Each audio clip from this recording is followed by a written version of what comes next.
This is the Easy Motion Nitro City. Nitro is their speed pedelec line, which means it can go up to 28 miles per hour, which is pretty awesome.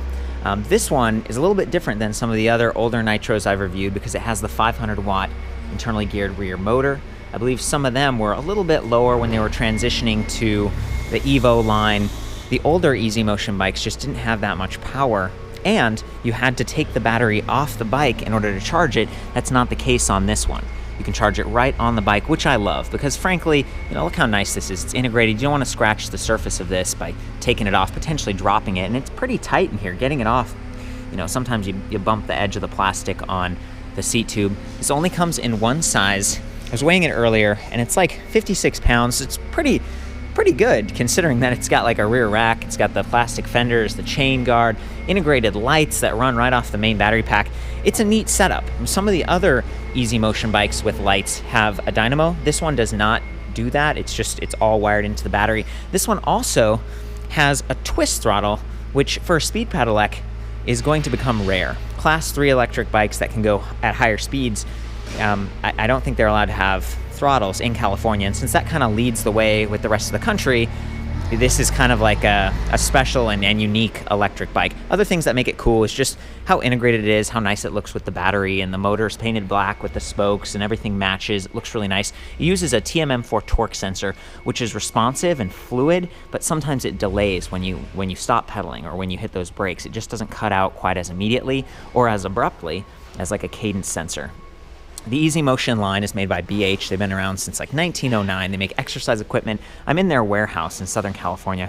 It's just massive. E-bikes are kind of just a small part of what they do. They make a lot of fitness equipment and stuff, so they've got this really cool Bluetooth app.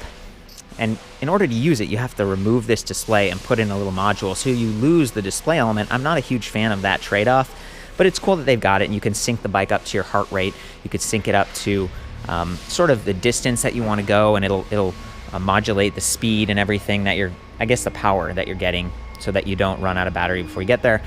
I love that because you might be going faster and further. This has a suspension fork. It's kind of basic. I think it's SR Sun Tour with a lockout though, so you can reduce that bob if you don't want it. And I mention this a lot, but this is 31.6 millimeters on the seat post, so you could swap that out for like a body float, and dampen that vibration, give yourself a better platform, a more comfortable platform for those long distance rides. The battery is 48 volts, 10.5 amp hours, so that's also a big upgrade from some of the older 36 volts, like 9.6 amp hour batteries. So definitely a step up, and it's really not that much heavier. It only seems like maybe half a pound, and in some cases it seems very even closer because the cells are more energy dense, so you can get more energy for the same sort of density or weight. So that's really cool. Coming back to some of the drivetrain components, we've got Tektro Dorado hydraulic disc brakes on this with motor inhibitors. So I mentioned that earlier. When you squeeze those brake levers, and you'll notice the little ball at the end, that's designed so you don't slip off. It's a European requirement. When you squeeze the brake lever, it's going to cut power to the motor. And that's a good thing. It's going to try to keep you in control. 180 millimeter disc on the front, 160 in the rear. That's pretty standard on most of the Easy Motion bikes. And I love that they've got this unique proprietary quick release system. Okay, so on the front, it's more traditional. Let's get a closer look at that. So it's just a regular quick release, sort of a tension knob thing. And then back here, we've got these plastic ones that kind of come out, pull it out, and then you twist it and lock it in and uncrank. Pull it out, twist it, and uncrank. So it's like a little ratchet lever kind of thing, manual. And you can see here that the wire coming from the motor is actually protruding from the axle. Now, that's something that's changed on the newer Easy Motion bikes. They actually bring the motor power source wire over here on this side, and they tuck it between the disc brake and this nice little torque arm and the dropouts. And by doing that, I think they prevent damage to it. If this is a little bit exposed, if the bike tips, it could get bent, it can get snagged. It's not ideal. Okay, so it's great that they moved it to the other side. Before, everything sensitive was on this side. You can see the Shimano Dior XT derailleur down here. You don't want to lay a bike down on this side if you were going to lay it down. This bike does have a kickstand, but I kind of hate it because as soon as you lift it up, it slaps up, and this bike tips over a lot, like in my experience. You kind of almost get it there, and then you're like, uh-oh, and then it takes away. It takes off on you and kind of crashes, but at least the wires and derailleur aren't on this side. So if it does tip, all you're gonna do is bend this mirror a little bit, which is cool that they also toss this in. This is another European requirement for speed pedelecs. So it's the spring kickstand, the mirror, and those knob end brake levers. That's why it has those different things. So it does have a pretty nice drivetrain. Again, 3 gears up front, and then the Shimano Dior XT in the rear with 10 sprockets. So you've got a lot of range there, and it looks like it goes all the way up to 36 tooth. So that's the largest sprocket, and then down to 11 right there. Then these pedals, I'm kind of mixed on these. They're aluminum, they're pretty solid. At first I thought they were plastic. They give you a decent traction paddle, maybe a little bit bigger than track pedals. They aren't quite as big and solid as like the Welgo ones that are a little bit larger. It's something you could easily swap. The colors on this are nice.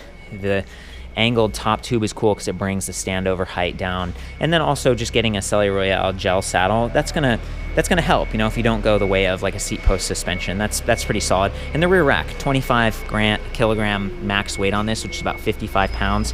Fairly standard tubing, a little bit thicker, but they've got the pannier blockers. They've even got this included bungee cord. And then there's that light we were talking about in the back, Brasa by Spinninga. And the front one's Roxio, which is kind of different, also by Spinninga. So yeah, I think that's a pretty good overview. I also love that the tires have the reflective sidewall stripes. That's something I call out a lot, just because if you are commuting in the city and you are going faster, you know, you don't want to get hit by a car, something like that. So these are 700 by 38C, a little bit narrower, more efficient. They're going to coast smoothly, but they just aren't going to be quite as comfortable as something that's a little bit fatter, and hence the suspension. So I think that's it.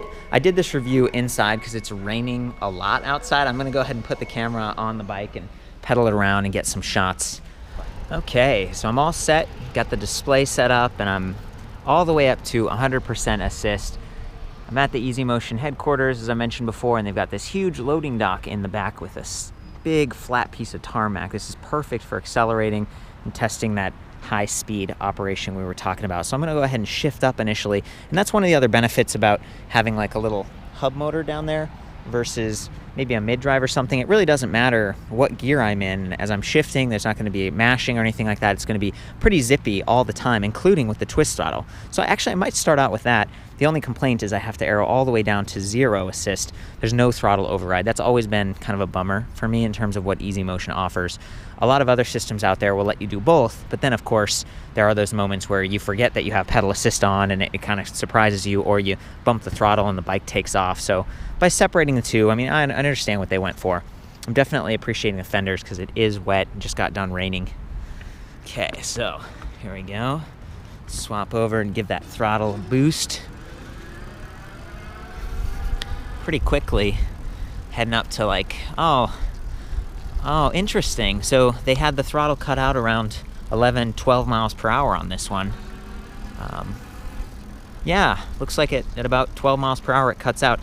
I didn't realize that. I'm kind of going at it alone here, just trying to figure these bikes out, and I was told that this might even be like a 2015, 2016, so maybe they made a change to it, or maybe it's special. Some of these are kind of demo prototype bikes, and not everything is correct. Feel free to chime in if you have this or know anything about what's going on here.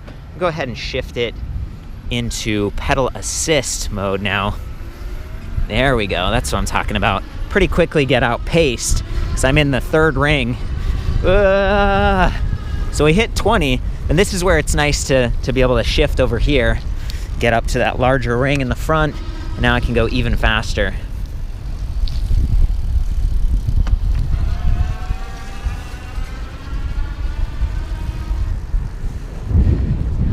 Feeling pretty good, nice and smooth.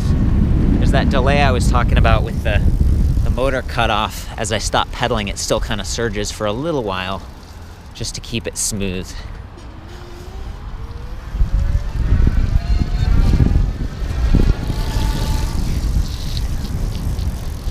So I'm getting good protection, but my feet are still getting a little bit wet with these fenders. They aren't quite all the way down. They don't have that mud flap.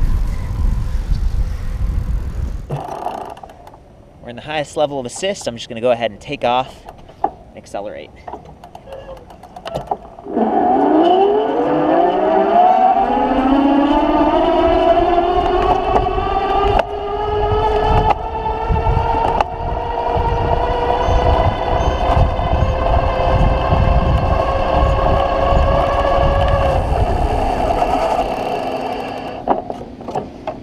awesome. I hit 29 and the brakes worked great. There's no squealing or anything.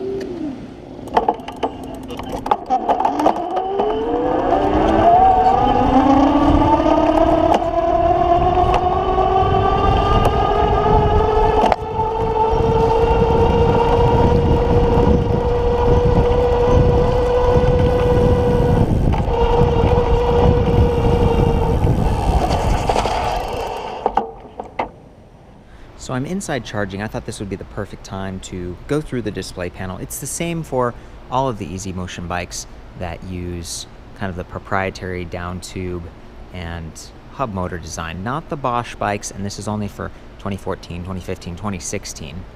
So if we look at this display panel, it's nice that you can remove it. First of all, you can pop it off like that, carry it around with you. And if you upgrade to this little Bluetooth module, you can pop that in, sync it with your phone, and then use your phone as a display. And it's got GPS, route guidance, and in fact, I might cut to that and just show you what those features are. So I'm borrowing a phone and I'm inside so you can see the screen a little bit better, but if we launch the BH Premium app, this is where you can adjust your settings. You've got a user profile, which includes all of your information, like your name, if you want, your weight, your height, your age, that kind of thing. You can switch between units too, which is neat, kind of metric or imperial. Bike profile, which is very cool. I mean, they go from wheel size, crank length, battery capacity, sensor connection, like the TMM4 torque sensing, and even like locate my bike settings. So you'll need that if you upgrade for like the theft prevention. For $249, it mounts kind of at the base of the battery interface. It's very cool because then it's locked in physically by the battery and it allows you to track it down. In addition to that $249 accessory, you still need to get like a SIM card, and it seems like most SIM cards would work. I think they're like 15 bucks, kind of like you'd use for a cell phone, but apparently it's not like a subscription service, or at least that's not the information I got. And then connections, status, system diagnostic, it can kind of go through and troubleshoot. So that's the background for setup. And then ride is really where it's at. This is like the GPS enabled feature. Manual is just, hey, I want to go here, and it's a map and it tells you, just like Google Maps or Waze or any of those. Automatic is kind of another level of cool. It basically senses how much battery you have, how much you're using, and it automatically adjusts so that you can arrive without running out of juice. I really like that. I think that's cool. And then automatic is also very cool.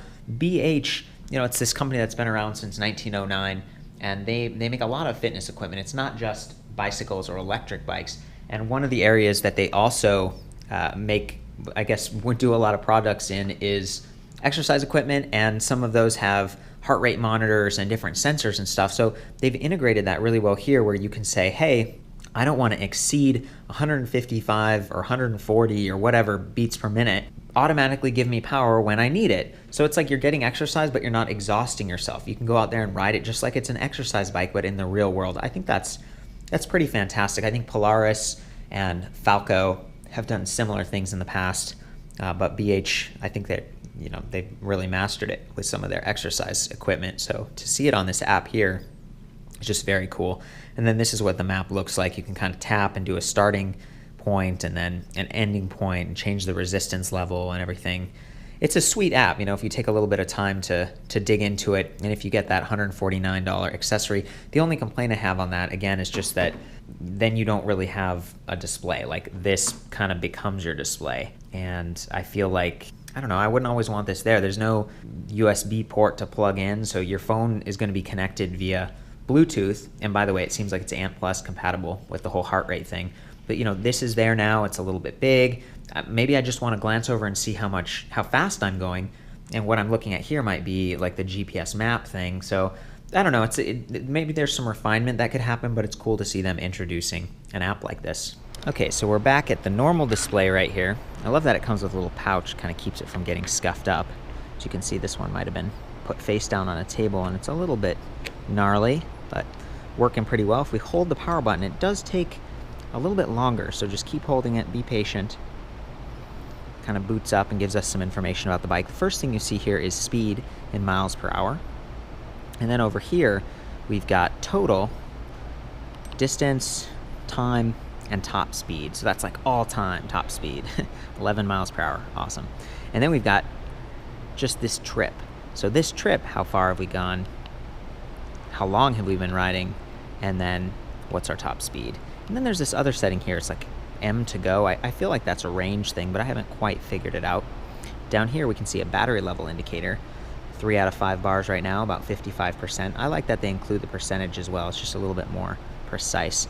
And then assist level. We're at the highest right now at 100%, but we can arrow down to 70, 50, 30, or 0. And that's kind of cool because their bikes, they're designed to be more like a bicycle with more gears and just really set up to almost look like a regular bicycle too. So riding them around tends to be pretty efficient. It's nice to just use this as a cycle computer, potentially to power the lights if the model has that. Okay, so to enter the settings, what we would do is hold plus and minus for a couple seconds. Now it would let us select our wheel size. We could arrow up or arrow down. This one's a 29er actually, so I'm gonna arrow up a little bit. 29, and hit power, and that kind of locks it in. Unit, miles per hour, but of course we could go to kilometers per hour. I'm going to lock it in at miles. And then this snow setting. So this is kind of cool. Right now, this one, I'm looking at the Evo Snow 29 Pro. And of course, we want all the wheels going all the time. And that's kind of a cool setting. It gives you some extra traction. If we arrow down, just front wheel drive. So it's going to be more efficient, maybe extend your range, but not give you quite as good of traction. And then rear, that's the 350 watt motor. And that one's going to give you just kind of the traditional ride, akin to some of the older Evos and even the Neo models. So 350 watt, 250 watt on this particular model, or you can turn it just off.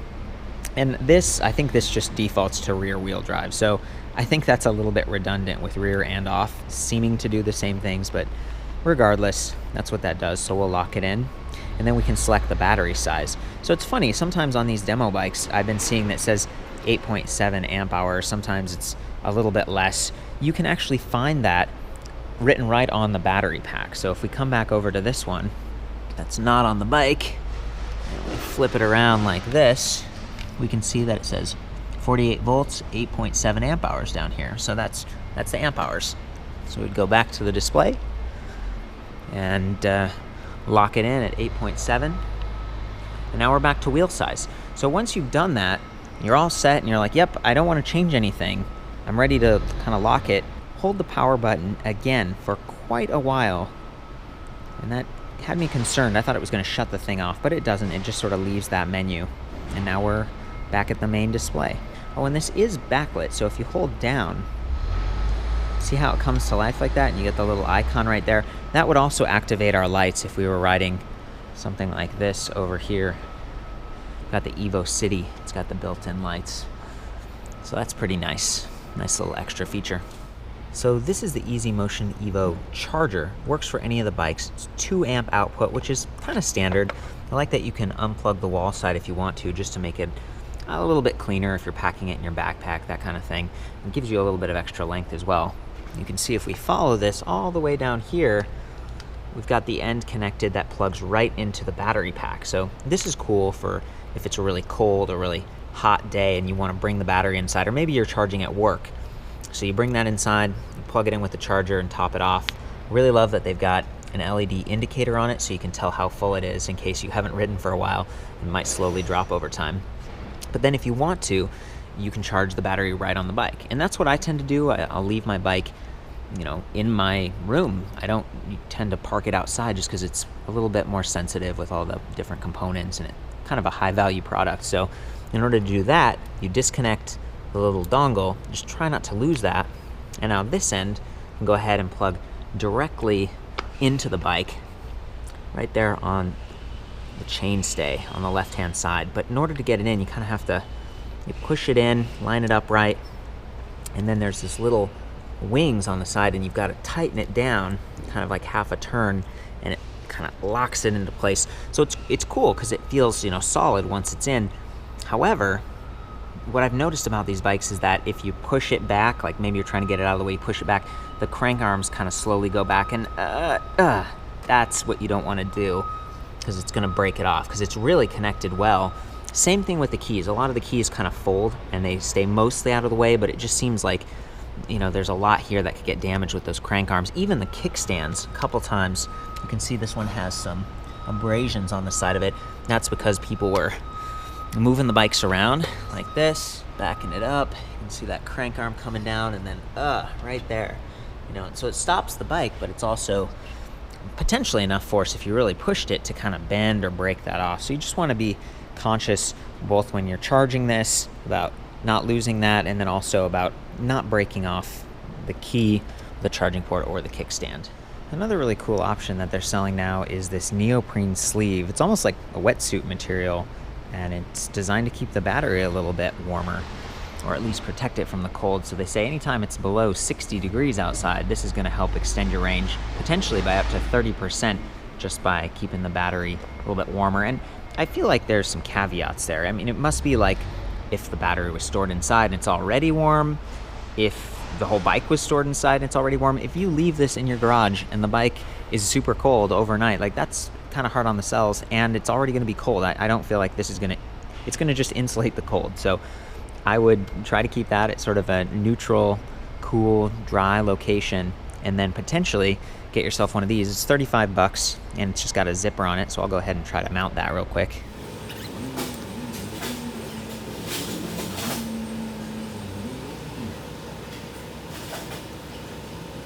It's almost like a real wetsuit. Not super easy to do. Just a little bit of screwing around. It's a pretty handsome accessory. I don't think I've seen anything like this on any other electric bikes. That's cool. It's got the branding and everything. Apparently, they're pretty popular in Canada and some of the Scandinavian countries where it gets cold, and people are actually trying to make their own out of this different materials and stuff. And I haven't tested. I'm here in Southern California at the BH North America headquarters, hanging out in their ginormous storage warehouse, checking out all the new models for 2016. I just think that's cool. Wanted to call out, give you a close-up on that, and it should work with most of their models, at least the Evo models.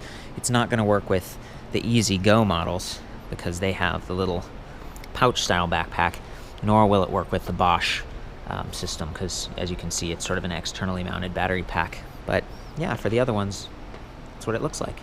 Whew. So I think that's about it. I hope you've enjoyed the kind of the overview. Again, this is a limited supply kind of thing. If you have a Nitro City at your local shop, it doesn't sound like they're going to be producing more of these, especially with the twist throttle integration. That's going to go away, and I personally think that's neat. So if you like that, if you like having both of those and something that's going to go a little bit faster, you might even be able to find like last year's model for one of these and get a decent deal on it. Again, $43.99, a little bit more expensive because it's the high speed thing. So for the full write-up on this and some other easy motion electric bikes and speed pedelecs, I'll see you back at ElectricBikeReview.com. And of course, especially in the rain, ride safe.